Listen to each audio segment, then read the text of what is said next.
हालानी जे शहरन गैर मयारी तेल विक्रो कंदड़ माफिया खिलाफ कार्रवाई जो मुतालबो कयो आहे। शहरन अवामी आवाज टीवी सां ॻाल्हाईंदे ॿुधायो त शहर में गैर मयारी तेल जो विक्रो आम थी वियो आहे। नंढनि वॾनि इलाइक़नि में सरेआम खुलियल तेल विक्रो थिए पियो। जीअं त ज़िले नौशहरो फ़िरोज़ में खुलियल तेल जो आहे, उन खुलियल तेल मां जानियुनि खे वॾो नुक़सानु आहे। जीअं त मूज़ी बीमारियूं थियनि थियूं, साई, ब्लड प्रेशर, शुगर, अटैक जा मर्ज़, जेके असांजे ज़िले में काफ़ी अहिड़ियूं गंद जूं फैक्ट्रियूं आहिनि जंहिंमां खुलियल तेल कढी ऐं लोकल नंढड़नि शहरनि में इस्तेमालु कयो थो वञे। हुननि चयो त हानिकार तेल सबबि शहरी कैंसर, हेपाटाइटिस समेत ॿियनि बीमारियुनि में मुब्तला थी विया आहिनि। तेल जेको अचे थो आम ड्रमनि में, किननि में, ड्रमनि में अचे थो, इहो सिहत लाइ हानिकार आहे। अॼुकल्ह जेको हेपेटाइटिस सी या कैंसर तमामु वधी वियो आहे।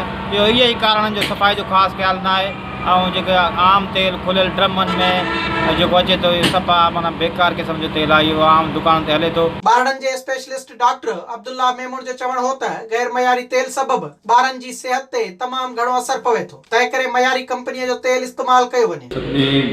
सभिनी दोस्तनि खे इहा गुज़ारिश कई थी वञे त जेको आम तेल हिते असां खुलियल तेल जेको इस्तेमालु कयूं था, उहो ख़ासि करे ॿारनि जी सिहत जे लाइ, जीअं त मां पीडियाट्रिशियन आहियां, त ॿारनि जी सिहत जे हवाले सां उहो तमामु नुक़सानकार आहे। उन खुलियल तेल मां तमामु घणियूं बीमारियूं थियनि थियूं। विज़िट कयो अवामी आवाज़ मीडिया ग्रुप जी वेबसाइट awamiawaz.pk।